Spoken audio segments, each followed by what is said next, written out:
বিসমিল্লাহির রহমানির রহিম। আমি মোহাম্মদ মাসুদ আলম বিপিএম, ডিসি রমনা। আমরা স্যার বলে গেছেন যে গত 28 জুলাই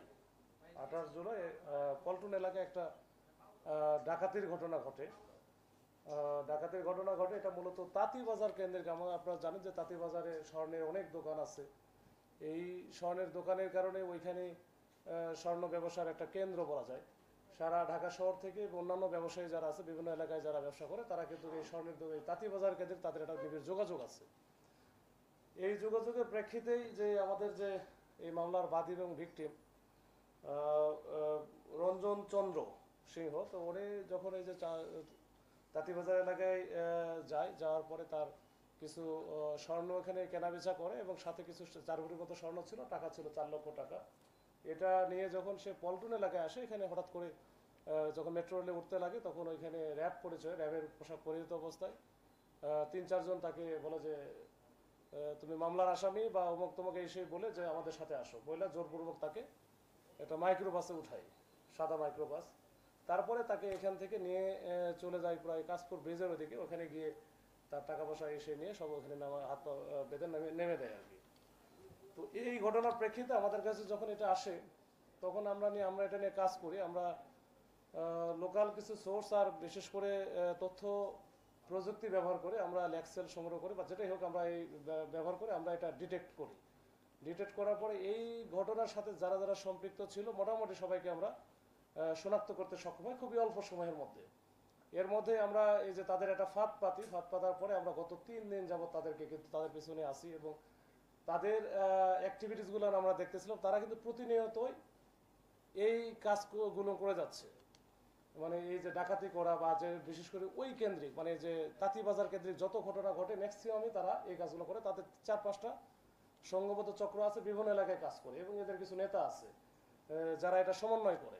তো এদেরকে এখন আইডেন্টিফাই করা হচ্ছে। সবাইকে আমরা ধরতে পারছি এখন না, এখন পর্যন্ত আমরা 8 জনকে ধরেছি। আপনারা দেখবেন যে এই 8 জন হচ্ছে বিভিন্ন এলাকার, কেউ মানিকগঞ্জ বাড়ি, কারো বাড়ি পটুয়াখালী, কারো বাড়ি বরিশালে, কারো বাড়ি নীলফামারীতে, এরকম বিভিন্ন জন এখানে আসছে। এর মধ্যে যারা আছে যে এই তাঁতিবাজার কেন্দ্রিক যে ব্যবসা প্রতিষ্ঠানগুলো আছে, ওখানে যে ব্যবসায়ীরা যায়, এই ব্যবসায়ীরা গেলে ওইখান থেকে ওই কর্মচারী যারা থাকে, এই কর্মচারীরা কিন্তু সব কিছুই জানে। কি পরিমাণ মালামাল নিয়ে আসলো, মানে স্বর্ণ নিয়ে আসছে, তার কাছে কি পরিমাণ টাকা আছে, যেটা দেখে একটু বড় ধরনের বড় পার্টি, এটার সাথে সাথে কিন্তু ওই চক্রকে তারা বলে দেয়।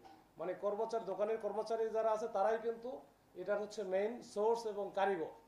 এই কারিগররাই কিন্তু সবকিছু করে দিচ্ছে এবং সাথে সাথে এদের কাজ হচ্ছে যখনই এরকম একটা সোর্স বা তথ্য পাইলো, তখনই কিন্তু এই ডাকাত দল তখন গ্রুপ হয়ে ভাগ হয়ে তারা এই কাজগুলো করতেছে এবং এটা প্রতিনিয়ত করতেছে।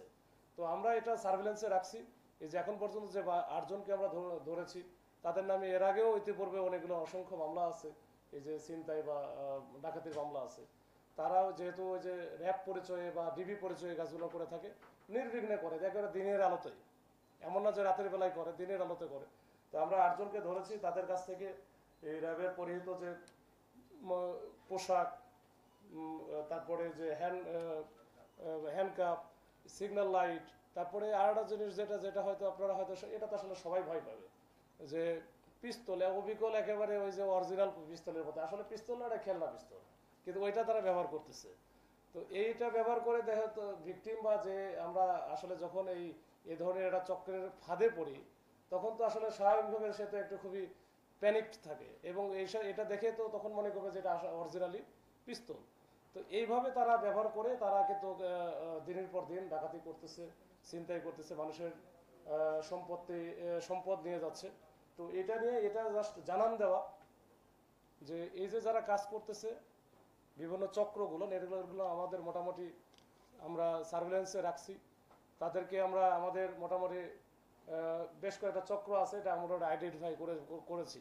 আর এইসব ক্ষেত্রে যারা এই ব্যবসাগুলোর সাথে যারা জড়িত, তারা যেন একটু সজাগ থাকে। আর যারা ব্যবসা করতেছে তাঁতিবাজার কেন্দ্রিক, তাদের যেন তাদের কর্মচারী যারা আছে, প্রত্যেকের এটা নিয়ে আমরা কাজ করতেছি। এই কর্মচারীগুলোর ব্যাপারে যেন তারা নিজস্বভাবে ভেটিং করে, প্রয়োজন হলে পুলিশের হেল্প নিয়ে যদি এটা কনফার্ম হয়ে তারা যেন এই কর্মচারীদের রাখে, তখন এই কর্মচারীগুলো নিয়ে কিন্তু বিভিন্ন সময় তথ্য দিয়ে তাদের এই কাজগুলো করাচ্ছে। এই হচ্ছে মূল মেসেজ। এটার জন্য কিন্তু আমার এখানে একটু আশা। এটাই হচ্ছে আমার এখন পর্যন্ত এই যে সবকিছু এখানে দেওয়া আছে, আপনারা হতে পাবেন। এখানে আমাদের কি কি উদ্ধার আছে, ছবি আছে, আর তাদের নামগুলো দেওয়া আছে। এই হচ্ছে আজকের মোটামুটি ছোট করে একটা ব্রিফিং।